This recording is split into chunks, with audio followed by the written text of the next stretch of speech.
On se retrouve pour cette quatrième table ronde pour évoquer aujourd'hui une tribune qui a été publiée, qu'on peut retrouver depuis ce matin à la une de Mediapart, intitulée « Guerre permanente ou paix révolutionnaire ». Alors j'ai avec moi deux personnes qui ont initié, donc on a Michel Sibony qui n'a pas pu être là aujourd'hui, Olivier Marbeuf et Ouria Bouteldia. Bonjour. Bonjour. Vous avez donc initié cette tribune avec Françoise Vergès, bonjour. Bonjour. Et Simon Assoun, vous qui avez signé cet appel 20 ans après donc, les attentats du 11 septembre. Donc guerre permanente ou paix révolutionnaire, on va revenir là-dessus. Parmi les signatures qui viennent du monde entier, de France et du monde entier, on a alors pêle-mêle Cornel West, on a Maboula Soumaoro, Enrique Dussel, du Mexique, on a Bernard Friot, on a Omar Barghouti, on a Aminata Traoré et beaucoup d'autres personnes qui ont accepté de signer cette tribune. Alors on va y revenir, on va revenir sur ce que vous développez là-dedans, sur les idées que vous développez dans cette tribune, mais avant j'aimerais vous poser la même question que j'ai posée à mes autres invités. Vu qu'on est un jour de commémoration, j'aimerais vous savoir ce que l'impression, l'interprétation que vous avez fait à chaud du 11 septembre lorsque ça s'est produit, et surtout maintenant au miroir des 20 dernières années de la guerre contre le terrorisme. Qu'est-ce que vous en avez pensé sur le moment et qu'est-ce que vous pouvez en dire ensuite, Ouria? Je vous laisse la parole pour commencer. Ouais. En dehors de tout ce qui a déjà été dit, l'effroi, la sidération, la stupéfaction, moi j'avoue, je me souviens d'avoir spontanément eu une pensée pour les Palestiniens. Comme ça, spontanément, je me suis dit, ils vont prendre cher. Et c'est vrai qu'il y a une image qui me revient de ce moment, c'est-à-dire quelques jours après, où on voit Arafat offrant son sang aux victimes du 11 septembre, et j'ai trouvé que c'était là un espèce de renversement de situation où les victimes absolues et du colonialisme et de l'impérialisme se retrouvent là dans une situation, dans une posture où ils doivent prouver en fait qu'ils n'ont rien à voir avec les terroristes. Les Palestiniens dont on sait qu'ils sont accusés constamment de terrorisme alors que ce sont des résistants en fait. Hein. Voilà. Donc voilà, je me souviens avoir pensé spontanément aux Palestiniens en me disant ils vont prendre cher. Je pense qu'ils ont pris cher pendant ces 20 ans, mais il est vrai que c'est surtout les Irakiens et les Afghans qui ont ramassé. Quoi. Ouais. Françoise Vergès. Alors moi, l'idée d'un basculement, vraiment d'un profondément basculement, a eu lieu un peu avant parce que je vivais aux États-Unis et lors de la première, ce qu'on appelle la première guerre du Golfe. Je me souviens de m'être réveillée le matin, d'avoir entendu voilà, les premiers bombardements commencer. Et il y a eu partout, il y avait des drapeaux américains, absolument partout, sur les gratte-ciel qui tombaient du 25e étage jusqu'en bas. Et je me suis dit, il y a quelque chose qui est en train de basculer, et le Proche-Orient, enfin les peuples vont prendre. Et vraiment, et donc cette idée qui fait que quand en 2001, il y a eu donc l'attentat, et ce basculement, je l'avais déjà senti, mais évidemment là, du coup, il y a quelque chose qui s'était encore évidemment plus passé. Mais cette idée que la guerre, il y a une guerre qui allait ravager cette partie du monde, elle était là parce que je vivais là-bas, quoi. Et il y a eu un enthousiasme, mais il y avait un enthousiasme, c'était très, très, très dur. J'ai participé à des manifestations, c'était vraiment, il fallait aller à la manifestation. Il y avait un enthousiasme déjà, donc le 11 septembre a complètement est né aussi de ça, toute cette émotion de l'Amérique qui est attaquée, tout cela était vraiment se construisait déjà. N'oublions pas qu'il y avait aussi la guerre avec les armes de destruction massive, tous les mensonges qui avaient eu lieu.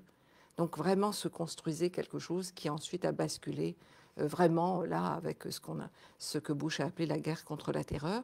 N'oublions pas qu'est-ce qu'il a déclaré, la guerre sera contre les terroristes et tous ceux qui les soutiennent. Et donc c'était la guerre contre tout le monde. Il disait de toute façon avec nous ou contre nous. Voilà, c'est la guerre contre tout le monde. Simon, vous aviez 10 ans.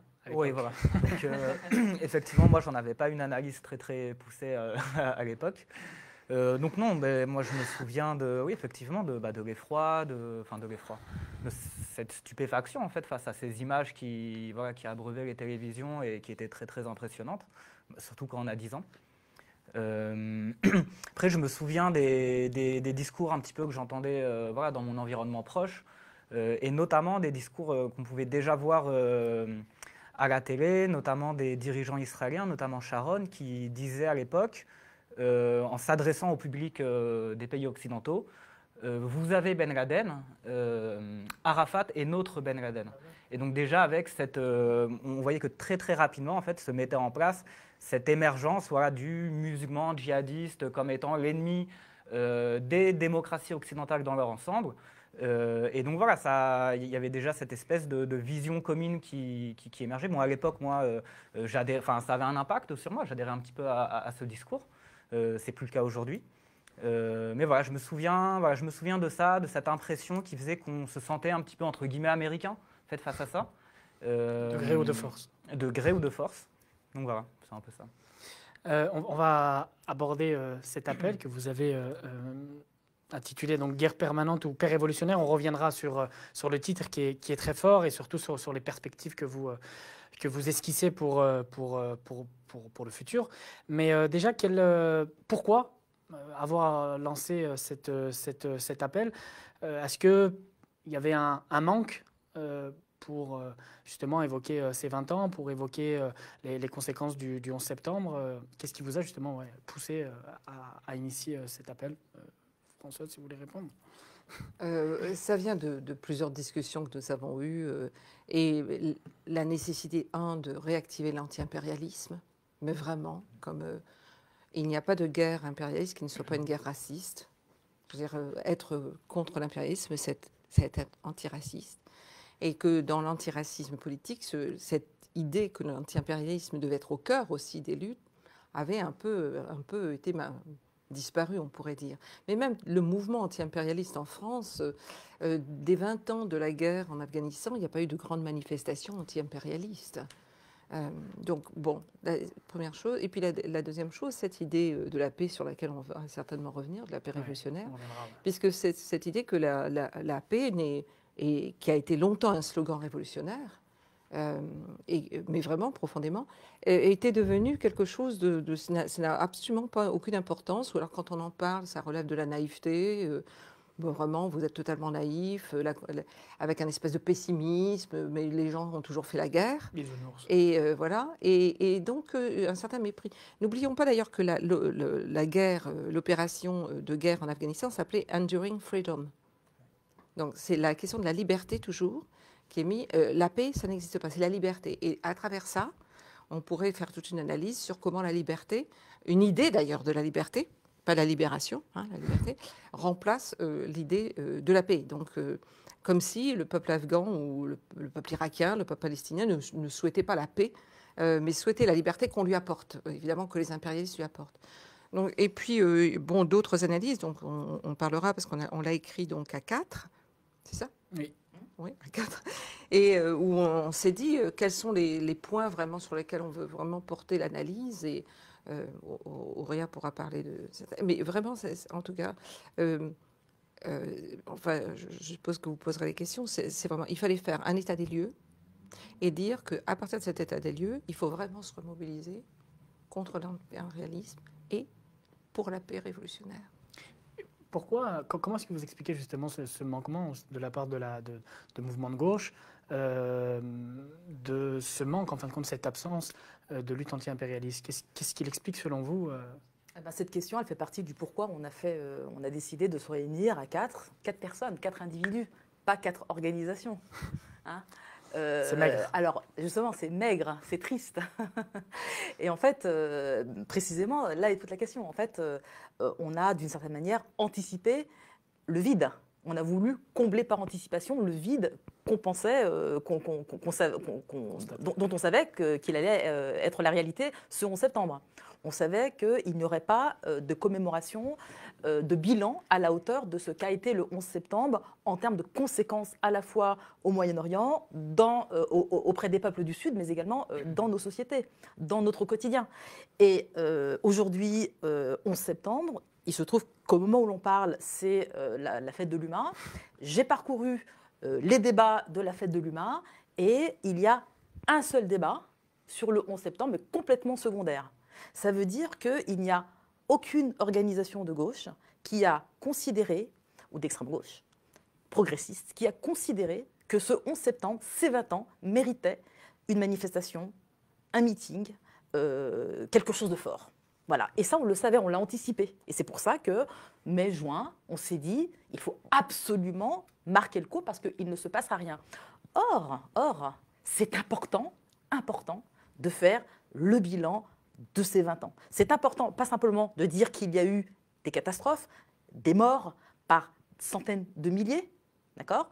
Mais il s'agit de dire que ces 20 ans vont aussi impacter notre futur immédiat, mais notre futur lointain. Et il s'agit aujourd'hui, effectivement, de faire revivre quelque chose qui ressemble à de l'anti-impérialisme.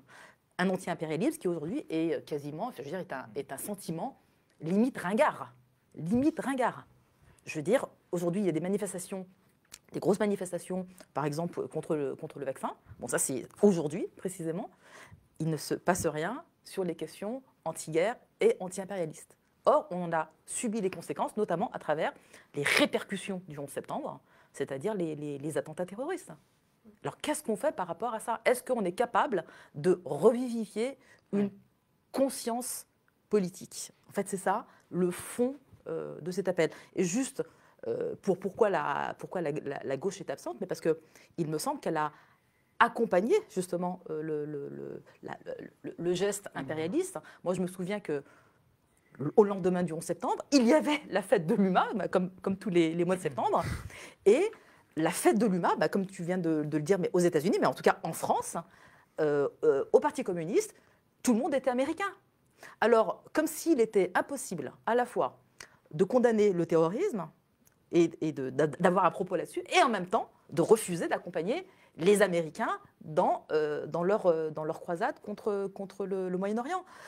Et ça, ce discours n'a pas eu lieu. Quand on dit, au lendemain du 11 septembre, sans le moindre recul critique, on est tous des Américains, au Parti communiste, ça veut dire qu'on donne un blanc-seing pour les mensonges qui ont été dits à cette époque. Et notamment, donc, un blanc-seing pour la guerre en Irak. Est-ce que vous pourriez établir une comparaison justement avec cet appel à la mobilisation ? Nous sommes tous américains, avec ce qu'on a connu aussi en France après, où on était sommé d'être Charlie. C'est exactement la même chose. Enfin, je veux dire, c'est le même esprit en tout cas. C'est le même esprit. Mais dans la question de l'anti-impérialisme, pour moi, c'est aussi, dans les discussions qu'on a eues tous les quatre, et comme le soulignait Ouria, je voudrais y revenir, il y a un artiste de Guadeloupe, il y a Ouria, il y a Michel Sibony, il y a moi. Donc c'est aussi, je veux dire, c'est vraiment chacun a senti cette urgence, cette nécessité. Mais je pense que dans la question de la disparition de l'anti-impérialisme, c'est aussi tout le refoulement de l'anticolonialisme. On recouvre aussi cela. C'est-à-dire que c'est tout le récit sur la réconciliation des mémoires, c'est tout le récit sur l'aplanissement de la constante tentation fascisante en France, que l'impérialisme nourrit, l'impérialisme français. Et donc, il y a vraiment... C'est toute une construction d'une adhésion ou d'une indifférence au fait de ce que l'armée française fait, du fait, comme on le souligne dans l'appel, que la France est quand même le troisième... Non, d'ailleurs, elle est passée au rang de deuxième producteur d'armes au monde et deuxième vendeur d'armes au monde. Je veux dire, c'est dans ce pays qu'on vit. Donc, on est dans un pays, on est citoyenne, enfin, on vit dans ce pays, de fait, dans un pays qui est un des plus grands marchands d'armes. Et à quoi ça sert les armes ? Sinon, à faire la guerre et à faire ces guerres contre les peuples du Sud global et à amener la destruction totale, la dévastation. Je veux dire, c'est quand même très sérieux. Et nous étions étonnés du manque de réaction face à ça, comment dire, de la conscience, mais au sens profondément de conscience politique, du sérieux de cela. Que c'est très, très, très sérieux. C'est pas du tout, c'est pas des paroles. La guerre est menée par la France. La France contribue, participe à des interventions armées qui apportent d'immenses souffrances. Et le mot souffrance doit être aussi réactivé politiquement. Simon, sur cette tribune justement et sur cette nécessité de réactiver l'anti-impérialisme qui a perdu beaucoup de vigueur. Oui. Sur la tribune, moi j'ai signé ce texte parce qu'il me semble que ce texte met le doigt sur quelque chose qui est très important. Il met le doigt sur là où il faut en désignant clairement la guerre contre le terrorisme comme étant le paradigme, le cadre dans lequel l'impérialisme, depuis 20 ans, agit et se déploie aujourd'hui sur le globe. Et ça permet, dans un même mouvement, de saisir donc, les guerres au Moyen-Orient et en Afrique principalement, la circulation des armes, les bombardements, les occupations militaires occidentales, et en France, sur le plan de la politique intérieure, le déploiement des politiques islamophobes, toujours plus autoritaires, toujours plus sécuritaires, qui se font aussi sous ce paradigme-là de guerre contre le terrorisme. Eh bien, voilà, pointer la guerre contre le terrorisme, ça permet de saisir ensemble ces deux phénomènes qui procèdent en fait d'un même déploiement politique de renforcement de l'État, des États occidentaux, du renforcement de leur hégémonie sur le globe, de leurs intérêts. Et aussi, la guerre contre le terrorisme, c'est ce cadre qui va permettre aux différents gouvernements d'essayer d'arracher le consentement de leur propre population aux guerres qu'ils mènent. Et il me semble que là, du coup, il y a un enjeu stratégique très important pour ceux qui pensent à comment réfléchir et comment militer pour la transformation de la société et du monde. Là, il me semble qu'il y a un enjeu très, très important. Et effectivement, donc, il y avait ce besoin de faire un bilan. Notamment un bilan parce que donc, tu posais la question sur est-ce que l'après-Charlie est similaire à l'après-11 septembre. Moi, je pense que...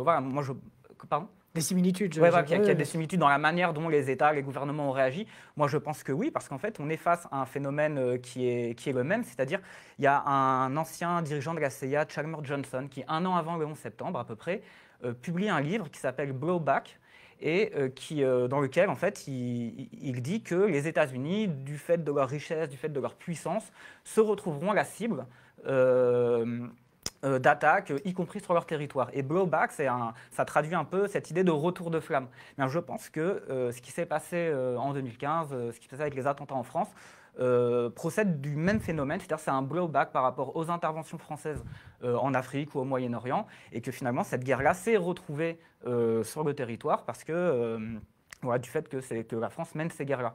Et donc effectivement, il fallait un bilan pour dire ces choses-là, et notamment sur cette question du recul de l'anti-impérialisme dans les mobilisations, dans le champ militant. Donc moi je suis très d'accord avec ce qui a été dit par Auria et Françoise, mais j'ajouterais que ce recul, cette perte, elle se fait aussi sur fond d'un recul général en fait du militantisme, et que effectivement dans ce reflux, dans ce recul-là, l'anti-impérialisme, l'anticolonialisme, l'antiracisme ont été un peu les premières victimes de ce recul-là de la gauche en général, parce que avec toutes les contradictions et limites qu'il y avait quand même le mouvement ouvrier, le mouvement social qui portait ces questions-là, encore une fois avec beaucoup de limites. Et ce reflux-là fait que ces questions-là vont être les premières sacrifiées par la gauche, par le mouvement social, qui pour essayer de se ressaisir, de camper en fait quelque part dans cette séquence de reflux, il va sacrifier en fait ce qui est le moins avantageux politiquement et ce qui est le plus coûteux politiquement pour elle, c'est-à-dire ces questions-là d'anti-impérialisme, de racisme structurel et de colonialisme. Est-ce que vous diriez, parce que vous parlez que, après avoir fait le bilan, vous dites quand même qu'il y a des phénomènes très importants qui sont survenus ces 15-20 dernières années. Vous parlez évidemment du surgissement, je dirais, de cet antiracisme politique. Est-ce qu'une des grandes, je ne vais pas dire victoires, mais en tout cas, des grandes choses qu'a pu apporter l'antiracisme politique tel qu'il s'est structuré, tel qu'il a été pensé et ce qu'il a produit, est-ce que le fait de remettre justement sur le devant de la scène l'anti-impérialisme a été une de ses plus grandes, peut-être pas victoire, mais en tout cas contribution? Moi, je dirais effectivement que l'antiracisme politique est né pour, entre autres, mettre en lumière les grandes béances de la gauche, les grands angles morts. L'anti-impérialisme en fait partie, mais pas que. Le colonialisme, l'histoire coloniale, il y a tout ce pan-là, effectivement, qui manque à la gauche française, mais également l'articulation, ce que disait tout à l'heure Françoise, l'articulation que nous, on a faite avec l'antiracisme politique entre racisme et impérialisme. Ça, c'est des analyses qui ont été faites depuis très longtemps aux États-Unis, notamment par les mouvements noirs, et qui manquait en France. Et je pense que l'antiracisme politique a comblé ce vide, a fait cette articulation, également avec les limites, parce que c'est pas non plus, on n'a pas fait la révolution, mais on a en tout cas, on a permis de faire cette articulation, et pas que entre racisme et impérialisme. On a articulé avec beaucoup de questions, avec la question de l'écologie, avec la question du genre. Je veux dire, il y a énormément de questions qui ont été abordées, défrichées par l'antiracisme politique. Cette contribution, Françoise Vergès, de l'antiracisme politique, justement, de remettre en scène, en fin de compte, une idée qui était quand même très forte, je pense, des années 60, 70 en France, qui était même portée par de puissants mouvements quand même, et qui existe, et beaucoup dans le Sud global, hein, des mouvements anti-impérialisme. C'est vrai que dans le Nord, ça manque beaucoup. Il y a eu une très grande pacification qui commence dans les années 80 avec le gouvernement socialiste et qui va vraiment toute une série de stratégies de pacification. Donc l'antiracisme politique va essayer de freiner cette incroyable machine de pacification qui va commencer dans les années 80 par une dépréciation de l'anticolonialisme et par une espèce de réécriture du récit où toute la gauche aurait été pour la décolonisation.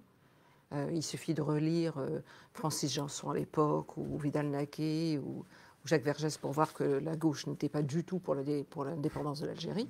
Enfin, très peu, qu'elle était insultée, que le PSU, la SFIO, le futur PS, le PCF étaient contre, par exemple, l'insoumission, tout ça.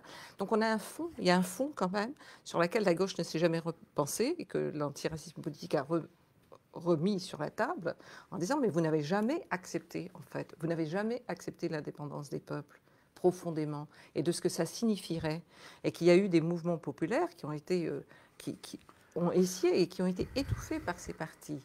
Les premières grandes manifestations d'appelés où 600 appelés refusent de monter dans les trains sont condamnés par les partis de gauche à l'époque, en 1960, je veux dire, sont condamnés, ne sont pas soutenus. Il y a d'énormes responsabilités. Donc on a un long temps de pacification qui se poursuit avec les attaques qu'il y a contre les décoloniaux, les séparatistes, les indigénistes, etc. Enfin, il y a toute une série de choses. C'est vraiment de faire taire ce qui pourrait évidemment, qui absolument met à jour la profonde structure coloniale de l'État, de la République française. Et donc, c'est un danger. Et dans le texte, comme vous l'avez vu, on analyse à la fois le mouvement des Gilets jaunes et le mouvement donc, de l'antiracisme politique comme deux moments qui font paniquer la bourgeoisie et l'État. Mais paniquer, et donc il faut les casser. Donc après, on propose, on lance comme ça déjà des premières analyses de pourquoi, de comment ça a été... Cette pacification s'exerce aujourd'hui, mais je pense que le long temps de la pacification, de refaire cette histoire de pacification depuis très longtemps, serait aussi utile. Il y a quelque chose qui ne peut pas, je veux dire, de montrer que l'impérialisme est une structure politique et raciste est absolument... il a fallu la recouvrir contre, évidemment, la guerre contre le terrorisme, et présenter des terroristes, et en faire, évidemment, des personnages monstrueux, et qu'il fallait que tout le monde adhère à ça, parce que, évidemment, les crimes étaient assez monstrueux. Donc, et là, c'est-à-dire d'effacer toute possibilité d'analyse et d'adhésion comme ça, émotionnelle, mais qu'est-ce que vous voulez faire d'autre? Ces gens-là sont des barbares. Et toute la longue histoire absolument d'incroyable violence contre les peuples qui se perpétuent est toujours passée sous silence. Et donc il y a comme un monde innocent qui n'essaye que de vivre tranquillement, comme ça, qui est gentil avec tout le monde, voilà, et qui se retrouve absolument attaqué violemment par des personnes presque sorties du néant. Alors que finalement, c'est un peuple qui aime la vie, prendre un verre sur les terrasses, tranquillement. Et donc, c'est pas vrai qu'il ne faut pas aller boire des verres sur les terrasses, mais c'est cette construction d'un monde qui serait paisible, hein, et font irruption des monstres. Or, c'est un État qui ne fait qu'externaliser la violence militaire et, sur son propre sol, exerce une violence contre les classes populaires et les classes racisées. Donc c'est aussi défaire toute cette construction quand vous rappeliez évidemment Charlie ou les autres attentats, ça a été cela aussi. C'est vraiment donc. Mais voilà, nous on aime blaguer et ces gens-là ne comprennent pas la plaisanterie. Donc c'est vraiment toute cette chose. Ça contribue à masquer la violence qui est absolument structurelle, qui est consubstantielle à ce régime politique et économique. Mais le mot important dans ce que tu viens de dire, c'est le mot innocence. Et ça, je pense qu'il faut vraiment qu'on s'y attarde, parce qu'évidemment, il y a une production de l'innocence, en fait. Les peuples du Nord, les peuples, les citoyens des démocraties occidentales dont nous sommes, se construisent comme des peuples innocents. En fait, ils sont autour d'eux, il y a la barbarie, mais eux sont innocents. Et il me semble que là, c'est cette notion d'innocence qu'il faut prendre à bras-le-corps. Et lorsque, effectivement, on décide de prendre ce genre d'initiative, c'est parce qu'à un moment donné, la seule chose qu'on peut opposer à l'innocence, c'est notre responsabilité. On ne peut plus être innocent. On ne peut plus se permettre le luxe de l'innocence, parce que de toute façon, le réel va nous rattraper. Le réel va nous rattraper. Et il nous a déjà rattrapés.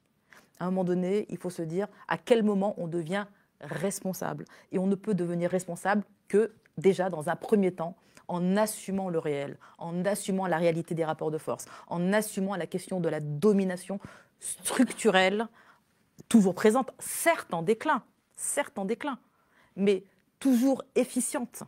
Je veux dire, tout à l'heure, Omar Bendera, je crois, et Adrien ont parlé de la force militaire qui existe encore entre les mains des Occidentaux. Eh bien ça, c'est une force qui agit contre les peuples du Sud et qui tue. Est-ce qu'à un moment donné, on va prendre notre courage à deux mains et dire il faut en finir avec cette inégalité structurelle, cette injustice profonde, qui de toute façon fait de nous des barbares. Et je dis bien nous, je suis dedans, je ne suis pas à l'extérieur. L'ensemble des bénéfices de cette domination, j'en profite à un degré ou à un autre. Donc à un moment donné, il y a quelque chose qui est de l'ordre de la responsabilité qu'il faut opposer à l'innocence. Il faut en finir avec l'innocence. Et c'est vrai que je reste absolument sidérée, moi, devant cette conscience opaque de cette force de l'innocence, en fait. C'est-à-dire qu'en fait, aucun Français n'accepterait que défilent dans les rues de Paris des armées étrangères. Un truc aussi simple que ça. Personne ne peut, pour des questions de souveraineté. Eh bien, c'est la réalité des peuples d'Afrique. Les armées françaises sont en Afrique, chez elles, et c'est elles qui font l'ordre. Mais est-ce que ça... Mais je veux dire, cette normalité, elle est tellement intégrée qu'en fait, personne ne la remet en cause. C'est la normalité. Tu vois ? Et ça, pour moi, je sais qu'on est devant un énorme défi, en fait. En finir avec cette innocence et prendre nos responsabilités.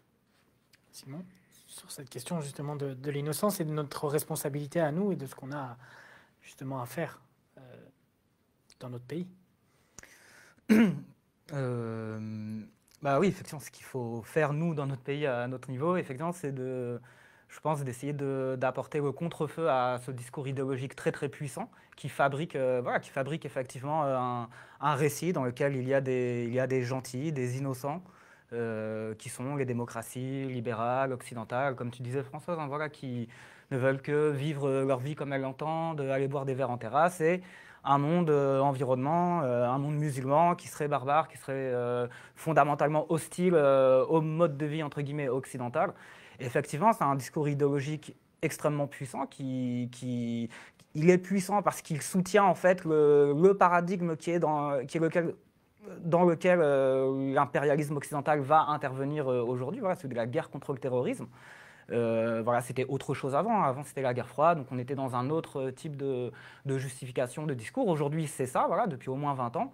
Et effectivement, il y a tout un enjeu, voilà, de lutte idéologique contre ces idées-là, pour essayer de faire émerger une conscience un peu plus révolutionnaire, essayer voilà, je dirais, de pouvoir ouvrir des horizons d'alliance entre les différents groupes sociaux qui peuvent avoir intérêt à lutter contre cet État, que ce soit les classes populaires blanches, le prolétariat blanc, la partie du prolétariat la plus opprimée, la plus exploitée, qui est le prolétariat non blanc.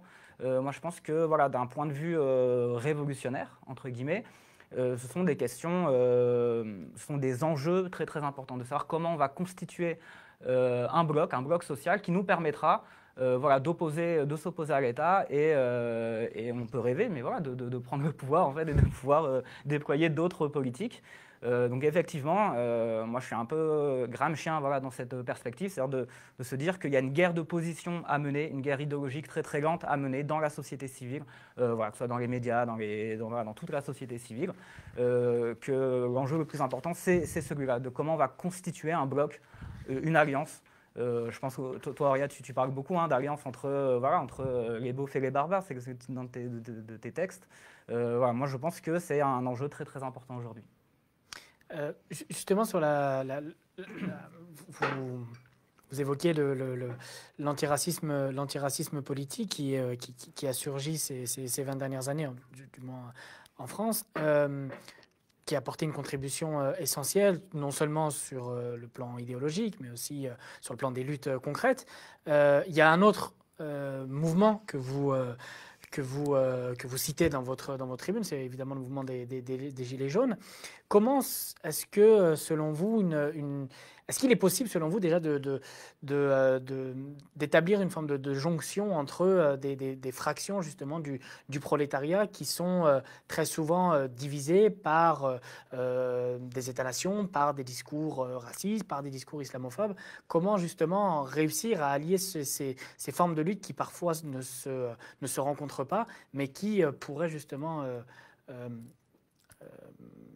déboucher sur quelque chose, voilà, sur un bouleversement de l'ordre en place, quoi. Alors, déjà, il faudrait commencer par ne pas parler de manière abstraite, parce que les groupes dont on parle ne sont pas organisés. C'est-à-dire qu'en fait, il n'y a pas de grande organisation ouvrière aujourd'hui, comme il n'y a pas une grande organisation de l'immigration postcoloniale dans les quartiers. Et donc, pour qu'il y ait cette jonction, encore faut-il qu'il y ait un projet de part et d'autre pour qu'il y ait jonction. Là, pour l'instant, c'est le désert absolu. Il n'y a pas le début de quelque chose qui ressemblerait à un nouveau bloc historique. En revanche, ce qu'on peut constater, c'est que les Gilets jaunes n'ont pas eu l'attitude que les classes dirigeantes ont pu espérer des prolétaires blancs. À savoir que la propagande qui consiste à désigner les musulmans comme l'ennemi numéro 1 n'a pas été au centre des préoccupations des Gilets jaunes.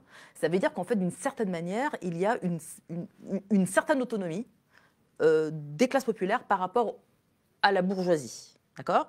Il n'en reste pas moins que la bourgeoisie, les classes dirigeantes font tout, effectivement, pour créer l'unité entre les prolétaires blancs et la bourgeoisie, et ce bloc existe réellement, et c'est le résultat de « nous sommes tous américains et nous sommes tous Charlie », c'est ça le résultat, hein, c'est-à-dire l'unification des classes populaires blanches avec leurs élites et la bourgeoisie. Il se trouve qu'avec l'épisode des Gilets jaunes, ils ont déçu d'une certaine manière les Gilets jaunes, parce qu'en fait ils n'ont pas considéré les musulmans, les quartiers, comme étant leur ennemi principal. C'est ça qui fait qu'il y a un espoir quelque part. Mais il n'en reste pas moins que ces mêmes Gilets jaunes et ces mêmes classes populaires blanches sont elles-mêmes déjà structurellement travaillées par le chauvinisme, par le nationalisme.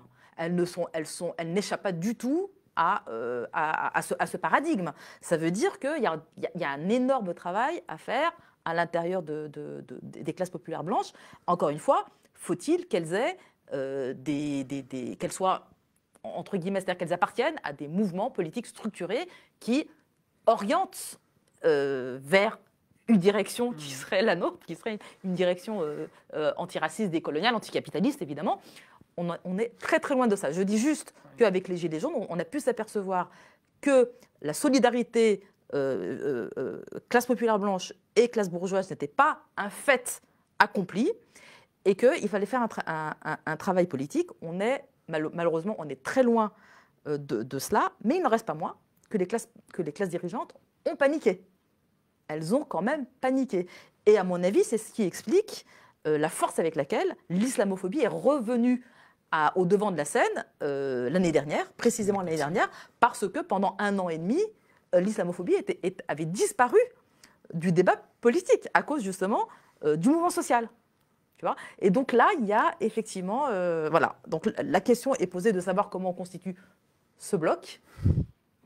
Et il y a la question des stratégies aussi, il y a la question de l'autonomie, parce que c'est vrai que l'antiracisme politique s'est caractérisé par une autonomie très importante vis-à-vis des partis de gauche, mais ça pose, il a aussi ses limites. Donc ça pose évidemment les questions limites parce que pour l'instant, il n'y a pas de force politique non blanche ou des quartiers qui existe réellement et qui peut se prétendre force politique. Je pense qu'on peut dire que là-dessus, on a avancé, mais on a quand même échoué. Je veux dire, il faut faire un constat d'échec. Ça ne veut pas dire qu'on ne rebondit pas, mais on est encore loin de l'auto-organisation. Françoise, sur cette question si la classe prolétaire blanche est saisie par le chauvinisme, par une certaine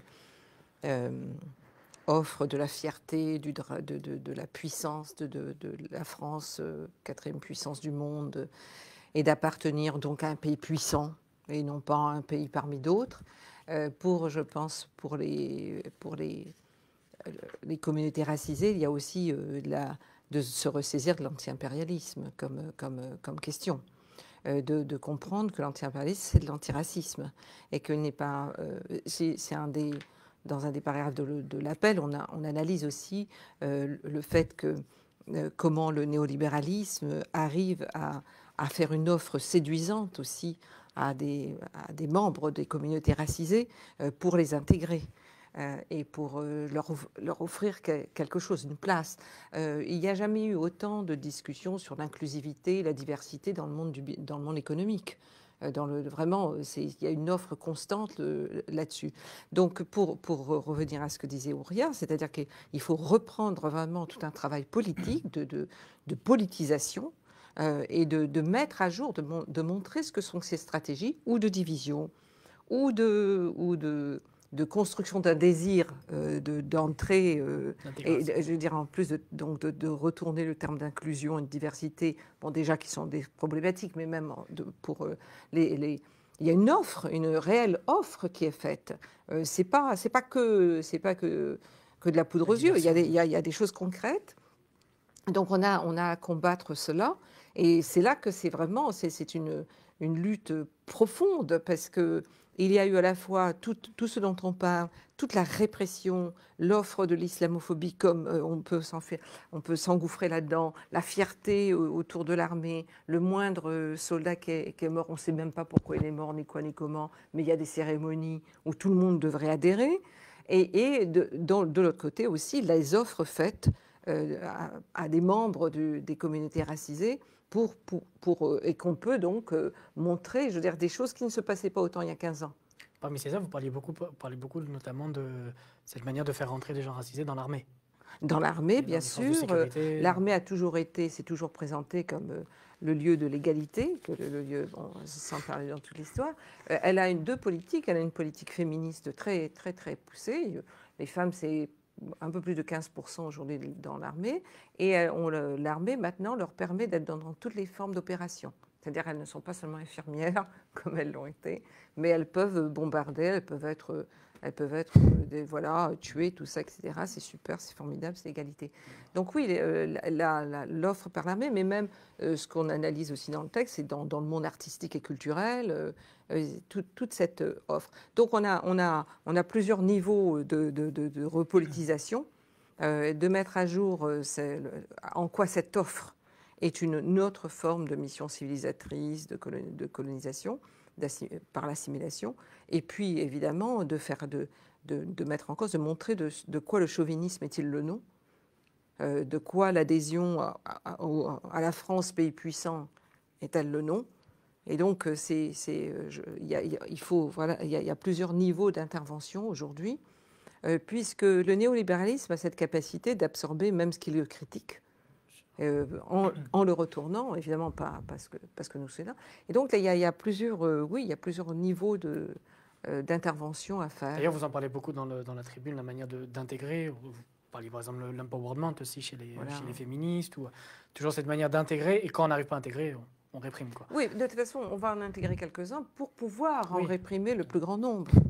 Je veux dire, l'intégration, elle se justifie par la répression du plus grand nombre. Parce que c'est de dire, vous êtes raisonnable, donc on peut vous... Mais alors, et donc, le prix pour entrer, c'est que vous les accusiez, les autres, de ne pas être raisonnables, que vous contribuez, que ce soit même vous qui dites, non mais eux, ils exagèrent, parce que finalement, les choses sont possibles.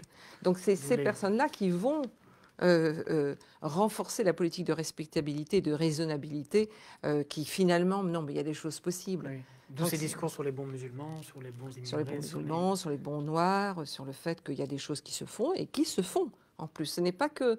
Il ne faut pas prendre ça, c'est des réalités. Donc il faut effectivement faire une analyse concrète de la situation concrète, comme on disait. On va finir, et je vais vous donner la parole, mais on va finir sur, il nous reste 3-4 minutes, sur justement le titre de cette tribune qui appelle aussi des perspectives, qui appelle voilà, un futur. Vous dites guerre permanente ou paix révolutionnaire. Qu'est-ce que vous entendez par paix révolutionnaire? Qu'est-ce qu'on peut y voir derrière?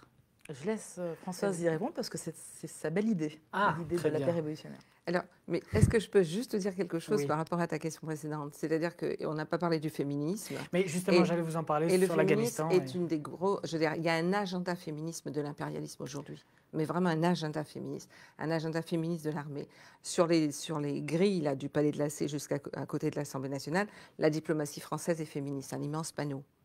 Je veux dire, on est prévenu.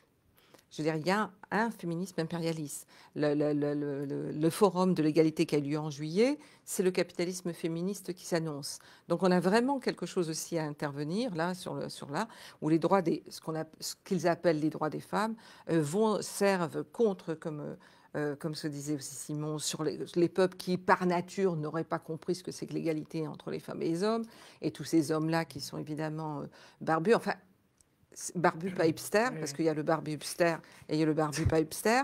Et donc... 50 nuances de barbu. Voilà. Donc ça, je voulais vraiment le dire, parce que la question, on le sait, on en a parlé. Je veux dire, là, toute l'espèce de mobilisation, que faites-vous pour les femmes afghanes? Oui, voilà, justement. Je veux dire, c'est quand même... Je veux dire, il y a je veux dire, il faudrait consacrer une émission à ça, parce que là, on peut pas... moi, je peux pas le dire ça en 2 phrases, peut-être d'autres peuvent. Sur la paix révolutionnaire, puisque tu dis qu'il y a très peu de temps, Désolée. non, mais justement, moi, la paix a été une revendication révolutionnaire. La paix a toujours été une revendication révolutionnaire. Pendant toutes les guerres, contre la guerre, justement, contre la guerre impérialiste. La paix révolutionnaire contre la guerre impérialiste. Et je constatais que la paix, c'était un mot qui n'existait plus, quoi. Je veux dire, c'était un truc pour les naïfs. Et que la paix, ce qu'on appelait la paix, c'était quelque chose qui était signé comme ça autour d'une table par des bonhommes et qui en fait n'était qu'un interlude et quelque chose qui allait être géré. Je veux dire, par exemple, on sait bien que les accords d'Oslo ne sont pas des accords de paix pour la Palestine. Je veux dire, c'est simplement de comment va-t-on poursuivre la guerre et l'occupation. Autrement. Voilà. Donc, il faut redonner à la question de la paix et de l'opposer à la pacification, qui, elle, a lieu constamment, tous les jours, de la paix révolutionnaire. C'est-à-dire qu'il y a une aspiration quand même, et la paix révolutionnaire à laquelle nous appelons, c'est aussi ce que rappelait Ouria auparavant, c'est-à-dire que ce n'est pas Dieu simplement contre l'armée, contre la guerre, mais de cesser de faire la guerre au peuple et à la Terre, enfin ce qu'on appelle la Terre, à la planète, de construire un monde inhabitable, absolument inhabitable. Je veux dire, et où habitable que pour un tout petit nombre, et ce petit nombre peut vivre une vie confortable et soi-disant dans la paix, parce que des millions d'autres sont jetés dans un monde inhabitable et sans paix. Et donc la paix, ce n'est pas justement le côté passif du tout, mais de repenser, de démanteler absolument tout ce qui fait les structures d'exploitation, de dépossession, d'injustice et d'inégalité. Est-ce que vous direz justement que le terme de paix a été complètement dépolitisé, a été vidé de sa substance? Dépolitisé, c'est devenu un truc gnangnan qui n'a aucun sens. On sait bien que la paix, il n'y a pas de paix. C'est utilisé de manière cynique, puisque Bush et Sharon sont pour la paix. Oui, oui. Donc c'est pire que gnangnan, je veux dire. C'est en fait, c'est le contraire, c'est très orwellien. Il faut reprendre ce terme dans leurs mains, la pleine de sang, et dont la paix dont ils parlent, c'est une paix par les bombes, une paix par les drones. Dans le chaos. Non, par l'extraction, l'extractivisme, les interventions en Afrique. Enfin, je veux dire, il n'y a pas de paix. Il n'y a absolument pas de paix. Donc, pour nous, de lancer aussi cette idée, c'était qu'il faut se ressaisir de ce terme, il faut réinventer, il faut réimaginer aussi ce que ça sera. Que demande, par exemple, quand on va dans les quartiers populaires, ce que les personnes veulent, c'est une vie paisible. Et, je veux dire, c'est pas ce qu'apporte la police. C'est pas ce qu'apportent toutes les lois sur le séparatisme, c'est pas ça. Toutes ces lois qui sont soi-disant au nom de la sécurité, c'est une sécurité qui est en fait une militarisation de la société et une reconstruction des exclusions et des ségrégations. Il n'y a absolument pas la protection qui est proposée, c'est une protection par les armes et par la domination. C'est pas du tout on a bien vu la pandémie, on a bien vu qui était exposé. Où étaient les plus forts taux de mortalité pour la France dans le 93, et sinon dans ce qu'on appelle les Outre-mer, Martinique et Guadeloupe. Je veux dire, c'est de faire apparaître tout cela qu'il y a une guerre permanente, et que la guerre permanente, c'est pas seulement l'intervention en Afghanistan et en Irak, c'est la guerre permanente qui est menée contre des personnes racisées, les classes populaires, constamment, qui n'ont pas droit à une vie, les enfants qui sont criminalisés, les corps migrants. Qui peuvent être, je veux dire, les migrants, les réfugiés, les personnes sans logis, les personnes non valides. Enfin, je veux dire, c'est la guerre absolument. Et au nom d'un ordre qui, en fait, est l'ordre des puissants. L'ordre des puissants. Un dernier mot, une dernière réflexion. Non, mais là où il faut aussi être un peu... c'est un appel qui a une certaine ambition, mais qui doit rester humble. Parce que le fait est, c'est que ni sur le plan national, ni sur le plan international, il n'existe une réelle alternative politique construite et qui rassemble autour d'elle. On est en déficit d'alternative. Et ça veut dire que non seulement il faut cette paix-là, on doit aller vers cette paix-là, mais il faut la construire. Il faut la construire, il faut lui donner un contenu. Voilà. Au début du siècle dernier, on disait socialisme ou barbarie. Mais oui, donc pour éviter la barbarie, quel projet politique pour l'humanité? Pas simplement pour nous, mais pour l'humanité. Et ça, c'est colossal comme questionnement. C'est un questionnement colossal. Et il n'y a personne autour de cette table, il n'y a personne en France, il n'y a personne dans le monde pour l'instant, en tout cas, qui peut donner une réponse claire à cette question. Et c'est un désespoir, mais en même temps, il faut être gramscien. L'optimisme de la volonté, mais voilà. Le pessimisme de l'intelligence. Ouais. Non, mais de toute façon, il y a énormément de choses qui se font, je dirais, qui sont là justement des signes, que ce soit les luttes des peuples autochtones, les luttes des féministes en Amérique du Sud ou en Amérique centrale, les grands mouvements qu'il y a eu en Algérie, en Liban, tout ça sont des formes d'appel justement. Et Aurélie a raison, donc il faut les prémices, on peut dire, sont là, et il faut absolument travailler ça et que ça ne soit pas étouffé. Que ce ne soit pas étouffé et que vraiment redonner à cette idée de paix révolutionnaire son contenu profondément révolutionnaire, justement. On a l'impression qu'on est quand même dans une course de vitesse entre des résistances très fortes. Mais on a toujours été dans une course de vitesse. On a toujours été dans une course de vitesse. En face de nous, ce sont des personnes très déterminées, qui ont de gros intérêts. Ils ne vont pas comme ça nous ouvrir la porte. Il va falloir attaquer. Je veux dire, enfin, et partout, les gens attaquent. Il faut. Simon, un dernier mot. Effectivement, moi j'aime bien cette formule de paix révolutionnaire. D'abord parce qu'elle renvoie à l'histoire révolutionnaire. Moi, ça me fait penser à l'histoire de la Révolution russe notamment. Mais aussi parce qu'elle implique quand même l'idée que... que si la paix, si le chemin vers la paix doit passer par le chemin révolutionnaire, par la révolution, ça indique que en fait, ce ne sont pas les va-t-en-guerre, les bellicistes, les faucons, comme on dit, voilà, qui font la guerre, mais c'est le contraire. En fait, c'est la guerre, c'est parce qu'on est dans un monde construit sur des rapports sociaux d'exploitation, d'oppression impérialiste, qui portent en eux la guerre permanente, qu'on a des va-t-en-guerre, que ce soit des partis ou des hommes ou femmes politiques, qui peuvent évoluer et prendre les devants. Et moi, je pense que c'est très important de bien saisir en fait cette idée que la guerre n'est pas le fruit de méchantes personnes, entre guillemets, de personnes qui auraient un mauvais programme politique, mais la guerre est le fruit des rapports sociaux sur lesquels le monde est construit actuellement. Et c'est une guerre qui est permanente, parce qu'on voit bien que les conflits se multiplient dans le monde, mais également une guerre qui est permanente parce que elle amène, enfin voilà, cette conception du monde, ce monde tel qu'il est construit, fomente la guerre entre des groupes sociaux, entre des groupes qui n'ont en fait a priori pas de raison d'être en guerre. Et il y a toute une partie du texte, on n'a pas eu le temps d'en parler, mais qui est sur cette question notamment d'antisémitisme, parce que voilà, ça fait 20 ans, depuis le 11 septembre, 20 ans qu'on est dans cette séquence historique. Ça correspond aussi, si on se place du côté de la question de l'antisémitisme, à un nouveau discours qui s'est développé et qui s'est imposé aujourd'hui sur la question de la lutte contre l'antisémitisme, qui a été politisé par des forces politiques conservatrices, par des gouvernements, par des États, en redéfinissant le sens, les contours, la forme de cette lutte contre l'antisémitisme, en faisant une lutte avant tout contre la gauche, une lutte contre les non-blancs, contre le mouvement de solidarité avec la Palestine, et qui a comme effet très très pervers d'isoler les Juifs, en fait, sur la scène nationale, je vais parler de la France, sur la scène nationale, qui les isole et qui accroît leur dépendance vis-à-vis de l'État, qui serait du coup le seul à les protéger, à les prendre en compte. Et de ce fait-là, les groupes qui vont rentrer en conflit avec l'État, où il y a de la conflictualité parce que l'État les attaque, les musulmans, les non-blancs en général, les banlieues, les classes populaires, du fait de cette relation que veut tisser l'État avec les Juifs, vont avoir tendance à rentrer en conflit avec les Juifs. Et du coup, on a un effet très très pervers d'isolement des Juifs sur la scène nationale, de leur mise sous dépendance d'une protection, entre guillemets, bien sûr, de l'État.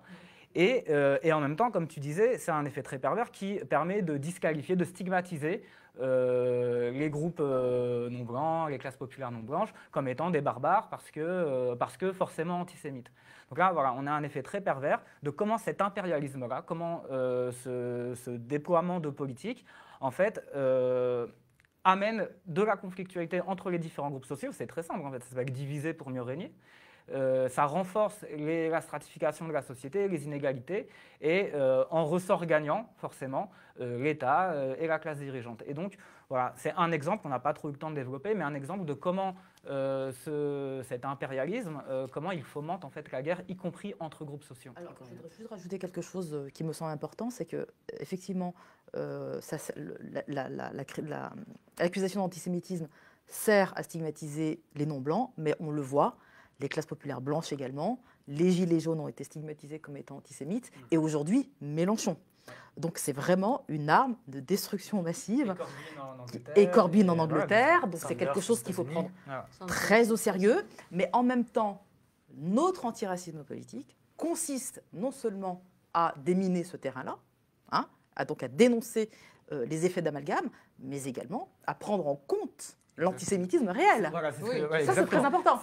On doit marcher sur nos deux jambes. Exactement. L'antisémitisme français, de l'extrême droite, il est là, il est tapis, mais il est bien là. Et il va un jour ou l'autre surgir sur la scène politique de manière beaucoup plus décomplexée qu'il ne l'est déjà. Mais en tout cas, il est sournois et il est bien là. Et puis, une espèce d'antisémitisme populaire qui existe réellement, mais qui est aussi le fruit d'une longue histoire chauvine, nationaliste, impérialiste française. Je veux dire, on est tous, le peuple français est contaminé par ça. Donc c'est ce qui est extrêmement dangereux, en fait. C'est ce qui est extrêmement dangereux, c'est que tout ça se passe. Donc, si on veut être conséquent, c'est vraiment les deux. Il ne s'agit pas de nier le fait qu'il y a vraiment l'antisémitisme. Tout ça se passe dans des sociétés qui sont structurellement antisémites. L'antisémitisme est une production du continent européen, des sociétés européennes. Et il est toujours là, on le voit malheureusement dans les manifestations contre le pass sanitaire, on a vu des expressions extrêmement décomplexées d'antisémitisme qui ont pu, à mon avis, apparaître d'autant plus facilement qu'on est là dans un moment politique et dans des mouvements politiques où l'extrême droite a, si ce n'est une hégémonie, en tout cas une grande aisance et une grande apparition. Donc effectivement, ça facilite cette expression antisémite. Non, mais pour revenir, c'est ce que vous disiez, c'est que comment s'opère chaque fois de briser les alliances possibles ou pourquoi il nous faut aussi étudier chaque fois qu'il y en a eu, pourquoi elles ont failli, qu'est-ce qui a fait faillir. On a quand même, après la guerre, le discours sur le colonialisme d'Aimé Césaire qui fait le lien entre ce qui se passe dans les colonies, les génocides, le choc en retour, et donc ce travail qui doit être fait entre l'antisémitisme historique de l'Europe qui remontent à des siècles et des siècles. Et ces questions-là. Et ce travail-là, on ne l'a pas fait. Bon, alors la gauche ne veut pas le faire, mais c'est aussi à nous de le faire. C'est absolument à nous de le faire, et je suis absolument d'accord. On ne peut pas ne pas parler de l'antisémitisme. Je veux dire, c'est absolument un combat à avoir. Et c'est vrai qu'il y a une destruction de tout ce qui peut apparaître comme une alternative à gauche par là. Quand on ne trouve pas, quand l'État ne trouve plus ce qu'il peut faire, ça, c'est l'accusation qui va marcher. Et il faut absolument qu'on prenne ça à bras-le-corps, parce que ça va être vraiment... On le voit en Angleterre, je veux dire, ça c'est très très fort. Je veux dire, bon, mais la gauche et l'extrême gauche sont extrêmement timides et très timorés sur ces questions. Hein. Très timides, très timorés. Il y a une peur, il y a d'être accusé. Je veux dire, c'est absolument... Et donc, c'est cette... Quand on parle de réactiver le mouvement anti-impérialiste et pour la paix, c'est vraiment de s'adresser à toutes ces stratégies de division et de mobilisation autour d'idées chauvines qui, de toute façon, après, effectivement, seront antisémites, seront islamophobes, négrophobes, je veux dire, vont justifier des tas de choses. Parce que c'est quand même le fond de la chose. Et la tentation fasciste en France, elle n'a pas été déracinée. Elle n'a pas été déracinée. Il n'y a pas du tout... on nous raconte maintenant, bon, alors finalement, après la guerre, la résistance, ça. Mais il n'y a pas eu. Quand on voit quand même aujourd'hui l'incroyable place qu'ont je sais pas, je veux dire, c'est absolument pur raciste qui ne sont pas condamnés. Donc il y a vraiment un fond, et c'est ce fond qui est le fond du racisme impérialiste français, qui n'a toujours pas été déraciné. Toujours pas.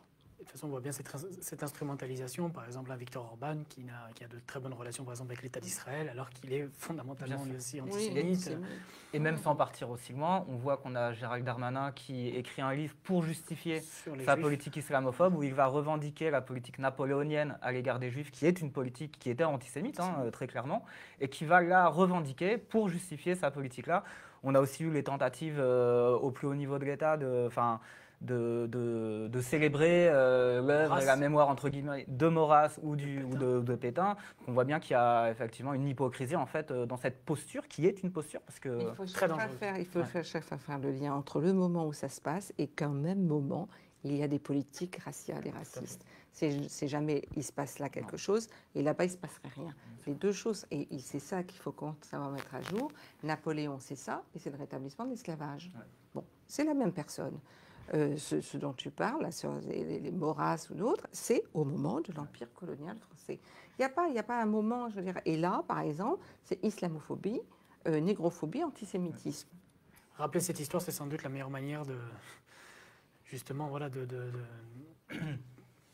rassembler justement des communautés qu'on tente de diviser. De créer en tout cas une communauté politique. Bien sûr. Voilà. De s'élever au-dessus et de créer la communauté politique. Exactement. Fanon l'a très bien montré d'ailleurs quand il parle de l'antisémitisme. Merci beaucoup. Ça a duré un petit peu plus longtemps, j'en étais sûr, mais c'est pas grave. Merci pour cette 4e table ronde. On va faire une dernière pause de 10 minutes et on revient pour parler des représentations dans le cinéma et dans les médias du 11 septembre et aussi de la guerre contre la terreur, comment les médias ont notamment légitimé cette guerre jusqu'à aujourd'hui.